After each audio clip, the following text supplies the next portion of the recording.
Le fait de ne pas vouloir céder terrain, il a fait gagner cette finale. Donc vraiment, ils sont assez proches, les deux joueurs, quand même. Oh. Oui, mais je pense qu'il n'y en a pas beaucoup des joueurs en activité qui ont un bon rapport victoire-défaite, un rapport positif face à l'Espagnol.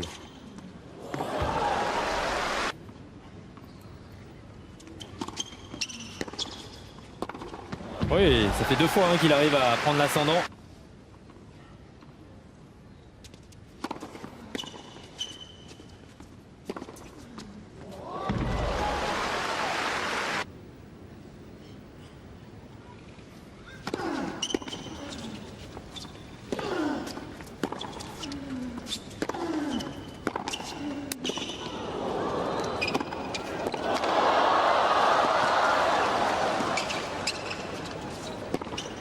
Ouh là là!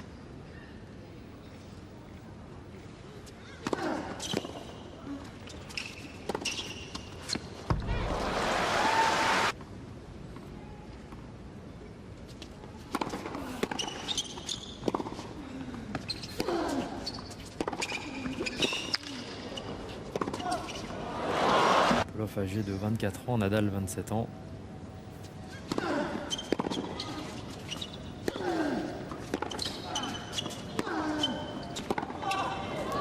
Ouh là là!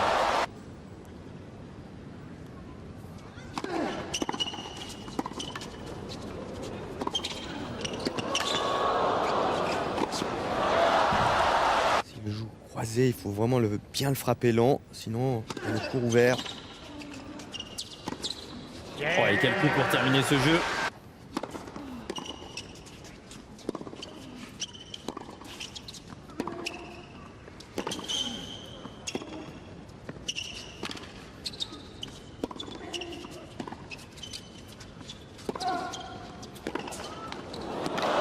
Oh là là. Pour finir, magnifique coup droit long de ligne.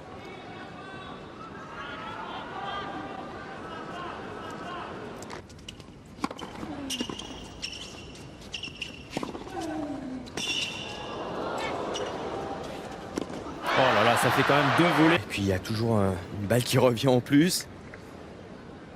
Comme il est un peu moins précis, fuir de l'échange, il commet la faute. Et 3 balles de 7 en faveur de Rafael Nadal. La première suffira. Très bon service pour excentrer Dolgopolov.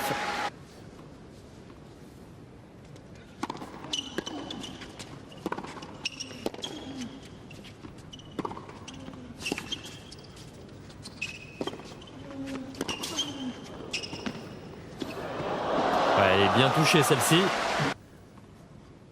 Il reste encore 2 balles de break à sauver.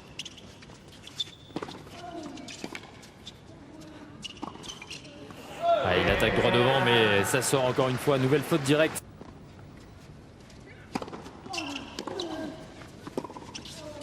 Et Berloc qui a réussi un des gros coups de la journée en battant John Isner.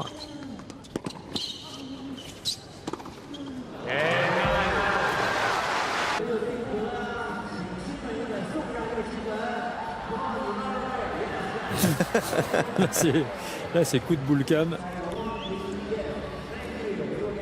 Beaucoup d'enfants sont conçus après un match de Rafael Nadal à Shanghai.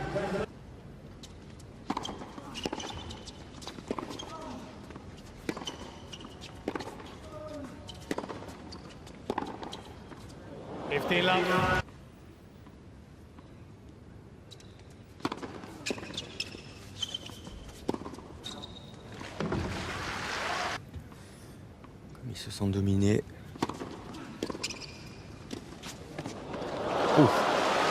Mais dès qu'on rate l'occasion de s'engouffrer dans ce type d'opportunité, on a l'impression que ça devient beaucoup plus compliqué encore. Oui, je dirais à 0,30.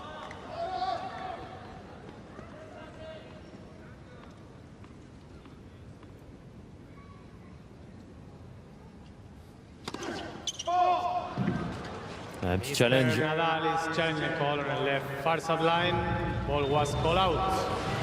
J'aurais dit bonne. Oui, puis l'Ukrainien également. Et oui, elle est pleine ligne. Et voilà comment va s'achever ce match. aisément remporté en 2 manches par Rafael Nadal. 6-4, 6-2.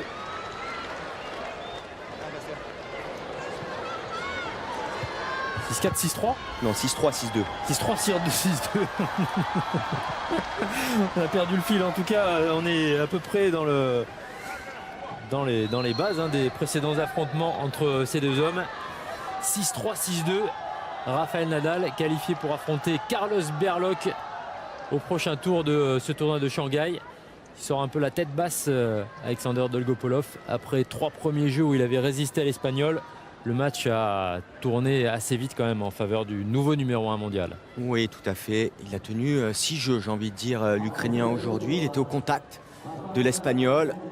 Un jeu de service un peu moins bien négocié. Et surtout, l'Espagnol qui a commencé à serrer le jeu et passer devant. Et puis après, a mis la machine en route et a déroulé. Donc, très bonne entrée en matière de la part du nouveau numéro 1 mondial.